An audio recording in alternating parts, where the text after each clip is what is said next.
Well, hello. This is Brian, Cabin Fever Solutions. My wife Rose and I are resellers in the Pacific Northwest. And today we're actually here at the house. Yesterday was pretty busy. We were on the road. We did another auction pickup.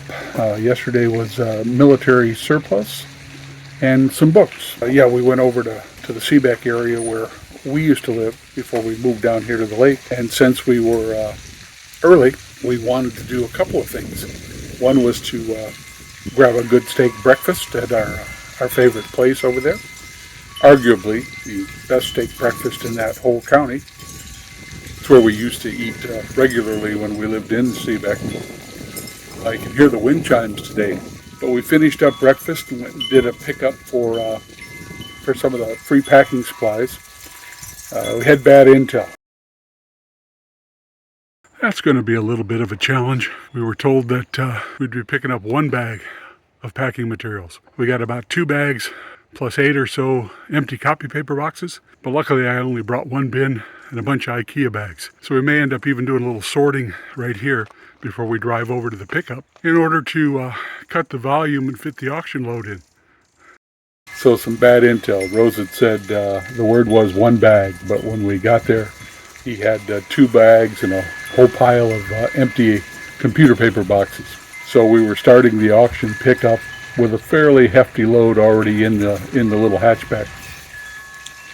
So we had to get a little creative and do a little sorting right there in the back of the car to separate the crumpled paper from everything else so it could be fit in around what we were going to get at the auction. Pickup was scheduled for 2:10. We got there at about 1:30. Which is good because it was another one of those locations with a single lane drive shared among multiple houses that went back in about a mile. And we were in about the time the crew was setting up. So we were backed up right at the house and loaded before the rest of the people even arrived. So on our way out, we ran into a few people coming down that single lane drive, but we were clear and gone. But the other thing we did was take a nice walk again in the area that we used to live in, down into what's called Anderson Cove. There's a little pocket park, another one of these small ones, but it abuts from the highway right up to the Puget Sound coast, the offshoot of Puget Sound, which is the Hood Canal that goes through Seabeck. So we went for a nice hike down, saw the coastline, took a little footage.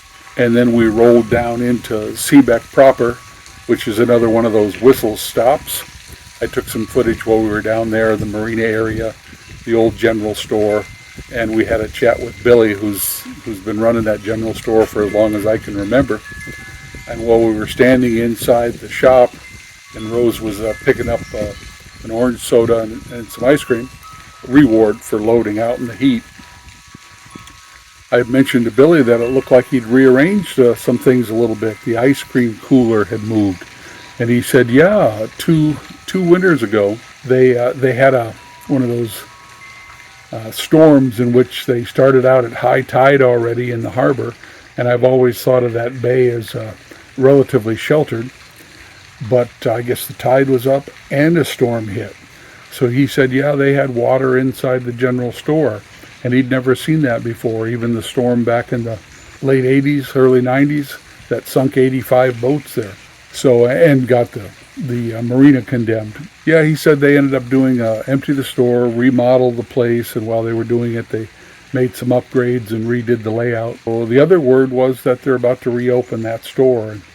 And as time goes on and we talk a bit about Seabeck and where we used to live and the operations we ran out of there, buying and selling, staging, sawmilling, lumber, architectural salvage, you'll hear about Seabeck, and it's a wonderful place to have lived, and we enjoyed our time there, just as we enjoy our time here at the lake now that we're retired, well, semi-retired. But they're going to reopen the restaurant. The daughter of the last owner, Barbie's is the name of the restaurant. So Barbie's daughter, they're remodeling it now, and then they're going to reopen it. So we told them to make sure they sent us a note via Facebook to tell us so we could get down there and be among the first people to open it again. And both my granddaughters have fond memories of that harbor, that bay, when they were little, kayaking, paddle boating, hitting the ice cream stand, that type of thing. So I'll merge in some of that footage along with this, and you'll get a chance to see the area that we spent, well, at 2 different houses. We spent the better part of 20 years living there. So the log home a little farther up the road in Camp Union, but we did go through Camp Union on our way home because it keeps us away from the highway and the shipyard traffic. So we cut through Seabeck, Camp Union, and then went out the back way and came into Belfair, Allen, and Shelton to get home. Allen, there's not much in the town of Allen except for a really good burger place and a guy who's been doing wonderful chainsaw sculpture work for as long as we've been coming to this area and driving up and down that highway. Our effort now, I've gotten back into my routine, did some listing today on eBay, did a little downloading work for some graphics to put on the front of these next couple of videos. Rose has said about resetting the yard. She had to move all the pots and plants away from that danger area where the loggers were chucking down those rounds, making those thump sounds. Some of those rounds were pretty big. I think I haven't measured the butt, but I measured a few of the rounds. And this afternoon after lunch, I've got one auction pickup in the truck. I've got another auction pickup in the car. So I need to get those out on the table and do the gross sorting. The books for now, I'll pick out a few select favorites, and the rest of them will be binned up and taken over to the offsite storage until I can get to them. But I'll look through them and I'll pick those items which I want to get up first to see if I can get my principal back right away and my investment, and to see if I've made a good choice. Because as happens, sometimes when you can't see all the books in a group, you're shooting blind.